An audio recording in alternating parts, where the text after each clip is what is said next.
السلام علیکم ورحمۃ اللہ وبرکاتہ۔ امید ہے کہ آپ سب خیریت سے ہوں گے۔ آج ہمارے تفسیر قرآن کا لیسن نمبر 7 ہے، آیت نمبر 38۔ تو شروع کرتی ہوں۔ اعوذ باللہ من الشیطان الرجیم، بسم اللہ الرحمن الرحیم۔ قل نہبطوا منہا جمیعا فإما یأتینکم منی ہدی فمن تبع ہدای فلا خوف علیہم ولا هم یحزنون۔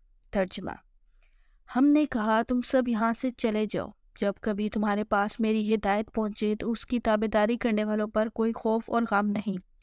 تفسیر: اس آیت کریمہ میں خیر کا معاملہ بیان ہوا ہے کہ تمہارے زمین پر جانے کے بعد اللہ تعالیٰ تمہیں تنہا نہیں چھوڑیں گے، تم شیطان کے ہاتھوں میں نہیں ہوگے، بلکہ اللہ تمہاری طرف ہدایت بھیجے گا، تمہارے پاس اس کے انبیاء آئیں گے، تمہاری رہنمائی کے لیے اعلامی کتابیں ہوں گی، تو جو کوئی انبیاء علیہ السلام کے ذریعے سے میری بھیجی گئی رہنمائی کو قبول کرے گا، اس کے مطابق اپنی زندگی بسر کرے گا، تو اس پر 2 قسم کے انعامات ہوں گے، اسے نہ تو ڈر ہوگا اور نہ ہی پشیمانی اور افسوس۔ ڈر کس چیز کا ہوتا ہے؟ ہمیں ڈر ہوتا ہے ہمیں مستقبل کا، آئندہ پیش آنے والے حالات کا، اگلی زندگی کا، اور جبکہ افسوس ہمیں کس بات کا ہوتا ہے؟ ماضی کا، گزرے ہوئے وقت کا، سابقہ گزرے ہوئے معاملات کا، پچھلی زندگی جو گزاری جا چکی ہو اس کا۔ ان کی آنے والی زندگی جنت کی صورت میں ہوگی، انہیں کسی باز پرس، کسی سختی اور کسی عذاب کا کوئی ڈر یا خوف نہیں ہوگا، اور اس کی وجہ یہ ہوگی کہ انہوں نے دنیا کی زندگی میری یعنی کہ اللہ تعالیٰ کی فرما برداری میں گزاری ہوگی، ان کی دی بھیجی کی رہنمائی کے مطابق گزاری ہوگی۔ تو جب انہوں نے اپنی دنیاوی زندگی اللہ تعالیٰ کے احکامات کے تحت گزاری ہوگی تو انہیں اپنی اس گزری ہوئی زندگی کا کوئی افسوس نہیں ہوگا، گزرے ہوئے لمحات پر کوئی پشیمانی یا شرمندگی نہیں ہوگی۔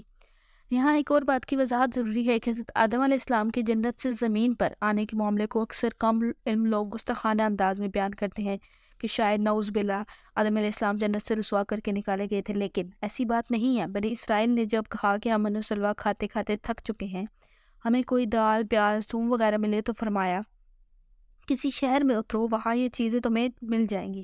پہلے تو جنگل میں تھے، حکم ہوا کسی شہر میں اترو۔ اب یہاں پہ اہبطوا سے مراد لینا کہ کسی کو رسوا کر کے نکال دیا گیا صریحاً غلط ہے۔ یہ ایسے ہی ہے کہ کسی کو کہا جائے کہ آپ یہاں کیوں پانی ڈھونڈ رہے ہو، یہاں پر آپ کو پانی نہیں ملے گا، بلکہ آپ اس گاؤں میں چلے جاؤ تو وہاں آپ کو پانی مل جائے گا۔ اب اس میں ایسی کوئی بھی توہین آمیز بات نہیں ہے۔ قرآن نے خود استعمال فرمایا ہے کہ کسی شہر میں اترو، لہٰذا یہ تصور کہ آدم علیہ السلام کو بڑا رسوا کر کے نکالا گیا سراسر زیادتی، ظلم اور جہالت ہے۔ حقیقت یہ ہے کہ یہ سزا نہیں تھی، بلکہ درخت کے قریب جانا لازمی عمل تھا جس کا مرتب ہونا بہرحال ضروری تھا، اور واقعہ تو یہ ہے کہ آدم علیہ السلام اس زمین کی خاطر ہی پیدا ہوا تھے، جیسا کہ خلقت سے پہلے ہی ملائکہ کو یعنی کہ فرشتوں کو خبر دے دی گئی تھی کہ میں زمین میں جانشین قرار دینے والا ہوں۔ درخت سے تناول کر لینا زمین پر بھیجے جانے کا فوری سبب ہو گیا، اور اگر یہ سبق وقوع میں نہ آتا تو کچھ مدت تک اور جنت میں رہنے دیے جاتے، مگر آخر میں پھر بھی انہیں زمین پر ہی بھیجا جاتا، جس سے ان کے مقصد خلقت کی تکمیل بہرحال وابستہ تھی۔ آیت نمبر 39۔ والذین کفروا وکذبوا بآیاتنا اولئک اصحاب النار ھم فیہا خالدون۔ ترجمہ: اور جو انکار کر کے ہماری آیتوں کو جھٹلائے وہ جہنمی ہیں اور ہمیشہ اسی میں رہیں گے۔ تفسیر: دعا قبول ہونے کے باوجود حضرت آدم علیہ السلام کی یہاں پہ بات ہو رہی ہے کہ حضرت آدم علیہ السلام کی دعا قبول ہونے کے باوجود اللہ تعالیٰ نے انہیں دوبارہ جنت میں آباد کرنے کے بجائے دنیا میں ہی رہ کر جنت کے حصول کی تلقین فرمائی، اور حضرت آدم علیہ السلام کے واسطے سے تمام بنو آدم کو جنت کا یہ رسالہ بتلایا جا رہا ہے کہ انبیاء علیہ السلام کے ذریعے ہی اللہ تعالیٰ کی ہدایت تم تک پہنچے گی، جو اس کو قبول کرے گا وہ جنت کا مستحق ہے، اور بصورت دیگر جو اس سے انکار کرے گا وہ عذاب الہی کا سزاوار ہوگا، اور ان لوگوں پر اللہ کا عذاب نازل ہوگا جو اللہ کی ان آیات کو جھٹلائیں گے، اور وہ لوگ جہنمی ہیں اور ہمیشہ وہیں رہیں گے۔ آیت نمبر 40۔ یا بنی اسرائیل اذکروا نعمتی التی انعمت علیکم واوفوا بعہدکم وایای فارہبون۔ ترجمہ: اے بنی اسرائیل، میری اس نعمت کو یاد کرو جو میں نے تم پر انعام کی، اور میرے عہد کو پورا کرو، میں تمہارے عہد کو پورا کروں گا، اور مجھ ہی سے ڈرو۔ تفسیر: اسرائیل حضرت یعقوب علیہ السلام کا لقب تھا۔ یہود کو بنی اسرائیل کہا جاتا ہے، یعنی حضرت یعقوب علیہ السلام کی جو اولاد ہے، کیونکہ حضرت یعقوب علیہ السلام کے 12 بیٹے تھے، جن سے یہود کے 12 قبیلے بنے اور ان میں بکثرت انبیاء اور رسول ہوئے۔ یہود کو عرب میں اس کی گزشتہ تاریخ اور علم و مذہب سے وابستگی کی وجہ سے ایک خاص مقام حاصل تھا، اس لیے انہیں گزشتہ انعامات الہی یاد کروا کر کہا جا رہا ہے کہ تم میرا وہ عہد پورا کرو جو تم سے نبی آخر الزماں کی نبوت اور ان پر ایمان لانے کی بابت لیا گیا تھا۔ اگر تم اس عہد کو پورا کرو گے تو میں بھی اپنا عہد پورا کروں گا کہ تم سے وہ بوجھ اتار دیے جائیں گے جو تمہاری غلطیوں اور کوتاہیوں کی وجہ سے بطور سزا تم پر لاد دیے گئے تھے، اور تمہیں دوبارہ عروج ادا کیا جائے گا، اور مجھ سے ڈرو کہ میں تمہیں مسلسل اس ذلت میں مبتلا رکھ سکتا ہوں جس میں تم بھی مبتلا ہو اور تمہارے آباء و اجداد بھی مبتلا رہے۔ آیت نمبر 41 وَآمِنُوا بِمَا أَنزَلْتُ مُصَدِّقًا لِمَا مَعَكُمْ وَلَا تَكُونُوا أَوَّلَ كَافِرٍ بِهِ وَلَا تَشْتَرُوا بِآيَاتِي ثَمَنًا قَلِيلًا وَإِيَّايَ فَاتَّقُونِ۔ ترجمہ: اور اس کتاب پر ایمان لاؤ جو میں نے تمہاری کتابوں کی تصدیق میں نازل فرمائی ہے، اور اس کے ساتھ تم ہی پہلے کافر نہ بنو اور میری آیتوں کو تھوڑی تھوڑی قیمت پر نہ فروخت کرو اور صرف مجھ ہی سے ڈرو۔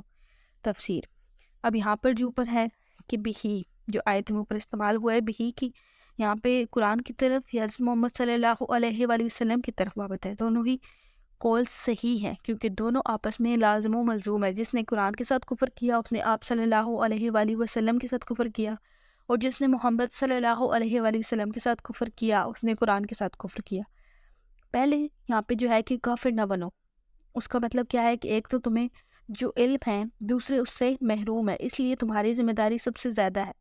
مدینہ میں یہود کو سب سے پہلے دعوت ایمان دی گئی، ورنہ ہجرت سے پہلے بہت سے لوگ اسلام قبول کر چکے تھے، اس لیے انہیں تنبیہ کی جا رہی ہے کہ یہودیوں میں تم اولین کافر مت بنو، اگر ایسا کرو گے تو تم تمام یہودیوں کے کفر و یہود کا وبال تم پر پڑے گا، اور تھوڑی تھوڑی قیمت پر فروخت نہ کرو۔ کہ یہاں پر یہ مطلب نہیں کہ زیادہ معاوضہ مل جائے تو اللہ تعالیٰ کے احکام کا سودا کر لو، بلکہ مطلب یہ ہے کہ اللہ تعالیٰ کے احکام کے مقابلے میں دنیاوی مفادات کو اہمیت نہ دو۔ احکام الہی تو اتنی قیمتی ہیں کہ ساری دنیا کا مال و متاع بھی ان کے مقابلے میں ہیچ، یعنی کہ یہ تو عارضی ہے، سب کچھ باقی رہنے والا ہے ہی نہیں، اور یہ بہت کم ہے اللہ تعالیٰ کے احکام کے انعامات کے بدلے میں۔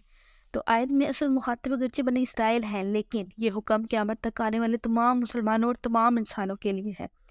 آیت نمبر 42 وَلَا تَلْبِسُوا الْحَقَّ بِالْبَاطِلِ وَتَكْتُمُوا الْحَقَّ وَأَنْتُمْ تَعْلَمُونَ۔ ترجمہ: اور حق و باطل کی آمیزش نہ کرو اور نہ ہی جان بوجھ کر حق کو چھپاؤ۔ تفسیر: یہاں پر اس آیت کریمہ میں دو باتیں ارشاد فرمائی گئی ہیں۔ پہلی، حق کو باطل کے ساتھ ملانا، دوسری بات حق کو چھپانا، اور یہ دونوں کام جانتے بوجھتے ہوئے کرنا، نہ کہ لا علمی میں۔ عام عوام کو اصل سے، حقانیت سے اور دین حق سے دور رکھنے کے دو ہی طریقے ہوتے ہیں۔ ایک پہلا طریقہ یہ ہے کہ حق اور جھوٹ کو باہم ملا دیا جائے تاکہ عام لوگ حق اور سچ کی شناخت ہی نہ، پہچان ہی نہ کر سکیں، سچائی تک پہنچ ہی نہ پائے وہ۔ اور دوسرا طریقہ یہ ہے کہ حق کو چھپایا جائے اور حقیقت کو ان تک پہنچنے ہی نہ دیا جائے۔ یہ دونوں کام ہمیشہ وہ لوگ کرتے ہیں جو جانتے اور بوجھتے ہیں، یعنی کہ علماء یا اہل علم لوگ، یعنی کہ جو دین کا علم رکھنے والے لوگ ہیں۔ آج جس دور سے ہم گزر رہے ہیں، جو تفرقہ بازی کا ماحول بنا ہوا ہے، اس کی بنیادی وجہ یہی ہے موجودہ دور میں علماء نے لوگوں کو قصوں اور کہانیوں پر لگایا ہوا ہے۔ اصل حقیقت یا اصل دین کے جو احکام ہے یا دین کے بارے میں جو حکم دیا گیا ہے، یا ہمارا اصل جو علوم شریعت ہے، وہ تو لوگوں تک ان کو پہنچاتے ہی نہیں ہیں۔ اور ہماری مذہبی سیاسی جماعتیں جو کہ اسلام کے نام پر لوگوں سے ووٹ لیتی ہیں اور اقتدار میں آنے کے بعد اس غیر اسلامی نظام حکومت کو سپورٹ کر رہی ہوتی ہیں، اس مغربی جمہوریت کی بگڑی ہوئی شکل کا خود بھی حصہ بن جاتی ہیں، جس میں نظام عدل، نظام معیشت، نظام تعلیم الغرض سب کچھ ہی غیر اسلامی ہے۔ تو آج کے لیے اتنا ہی بہت ہے۔ آج ہم لوگوں نے آیت نمبر 38 سے لے کر 42 تک کور کیا ہے۔ امید ہے کہ آپ لوگ اس رمضان کے مہینے میں قرآن مجید کو اچھے طریقے سے ترجمے اور تفسیر کے ساتھ پڑھنے اور سمجھنے کی کوشش کر رہے ہوں گے، اور میری بھی یہ کوشش آپ لوگوں کے لیے بہت فائدہ مند ثابت ہو۔ انشاءاللہ اللہ تعالیٰ ہمیں اس پر عمل کرنے کی بھی توفیق عطا فرمائے۔ اللہ حافظ۔